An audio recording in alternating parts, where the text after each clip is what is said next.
మా సినిమాల్లో ఇప్పుడు నేను ఇక్కడికి వచ్చి మాట్లాడుతున్నాను. సినిమా రంగం, రాజకీయ రంగం మిగతా రంగాల కంటే ప్రత్యేకం.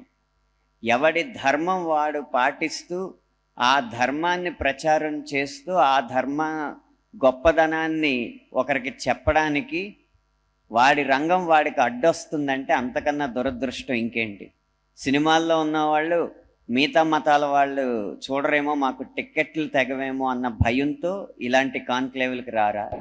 రాజకీయాల్లో ఉన్నవాళ్ళు మాకు ఓట్లు పడవేమో అన్న భయంతో ఇలాంటి కాన్క్లేవ్లకి రారు. తను పుట్టిన ధర్మాన్ని పాటించడానికి కూడా సిగ్గుపడే ఆ జన్మ ఇంకా ఎందుకు అన్న ప్రశ్న నాలో ఉదయించినప్పుడు నేను ఇలాంటి వేదికల మీద రావడం మొదలుపెట్టాను. ఇక్కడ ఈ ఒక్క విషయంలోనూ నా మాటలు ఏవి మీకు స్ఫూర్తి కాదు, నా హాజరు ఒకటే మీకు స్ఫూర్తి.